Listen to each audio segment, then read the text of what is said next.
In this little listening exercise, I'm going to tell you about Morrill Hall, which is UNR's oldest building.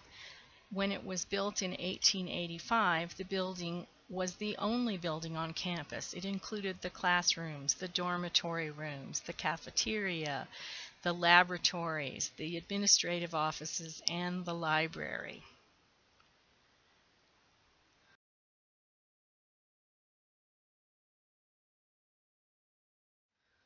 Some people believe that Morrill Hall is a great example of Italianate Victorian style.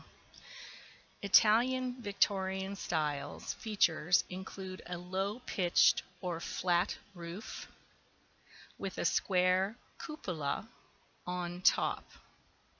Windows usually occur in pairs, and they are tall and narrow.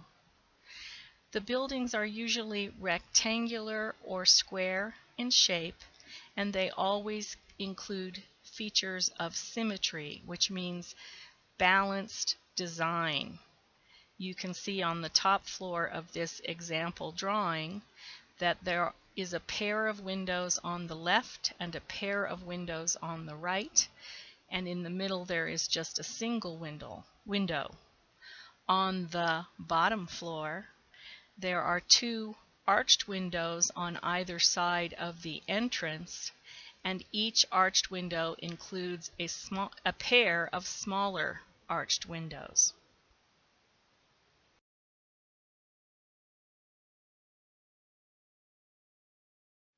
Other people believe that Morrill Hall is an example of Second Empire style. Second Empire style is pretty monumental and ornate. It is also usually a simple box in form, which can be either square or rectangular.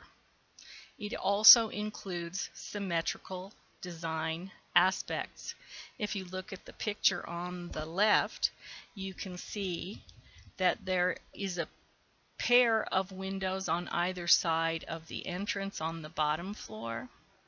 There is a pair of windows on each other floor with a middle pair of windows between them. Symmetry is important in many architectural styles.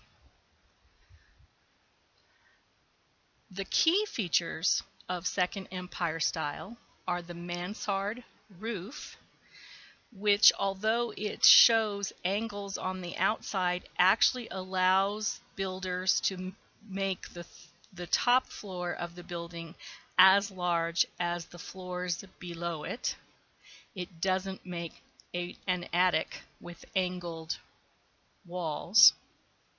And the entrance, which is a little bit more dramatic, with a porch around it.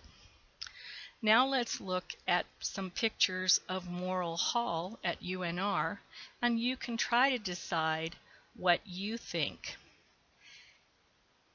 about its architectural style.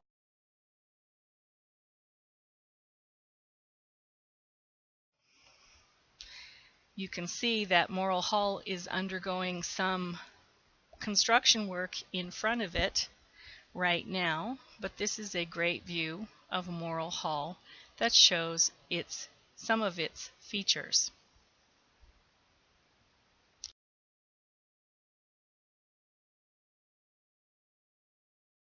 Here's another view of Morrill Hall.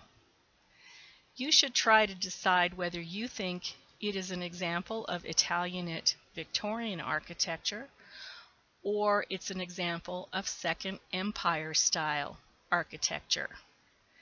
The next slide gives the sources for information on this slideshow, but the last slide gives you a way to check your answer. Before you look at the answer slide, try to decide by yourself.